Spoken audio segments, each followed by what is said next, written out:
Welcome to Hear the Word. I'm Brother Tom. Penny, a pine cone. One church I was pastor of had two large pine trees growing close to the building. The person who mowed the yard was tired of the pine cones dulling his lawnmower blades.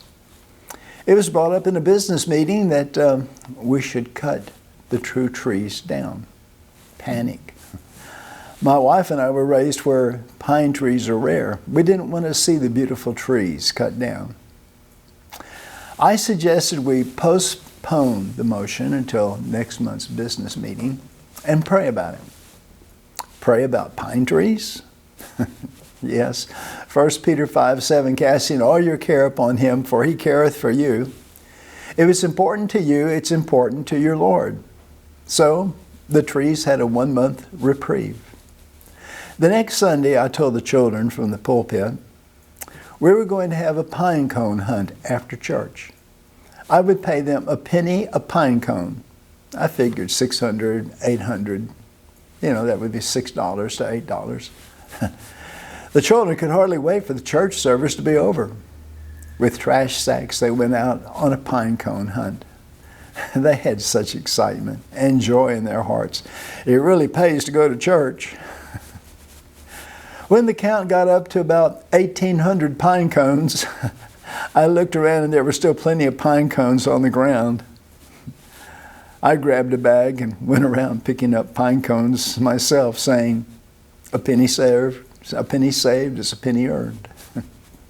Then they started sitting on each other's shoulders and reaching up into the pine tree to get more pine cones.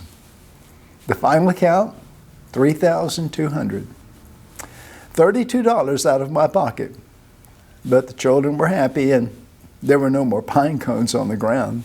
Success. The trees got to live until after I left there. Does the Bible say something about blessed are the peacemakers, for they shall be broke? Oh no, Jesus said in Matthew 5:9, blessed are the peacemakers, for they shall be called the children of God. It's wonderful to be called a child of God, even if we have empty pockets. We're going to have differences of opinion. That is human nature. We must give and take, not compromise our convictions, but realize we're not always going to have our way. A lady in one church offered to pay for new carpet in the sanctuary. A new carpet committee decided on the color.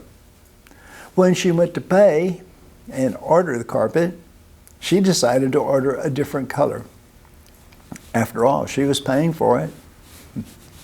Lord have mercy. At least the church got new carpet. And she was obedient to the Lord, prompting her to buy new carpet. Well, she was sort of obedient. Be careful, because there may be some pine trees that you think need to be cut down, but the church may vote otherwise. Unless it's some big doctrinal statement that is contrary to the Bible, don't let your hurt feelings drive you to another church. Seek the Lord in all you do. Well, blessings to you till next time.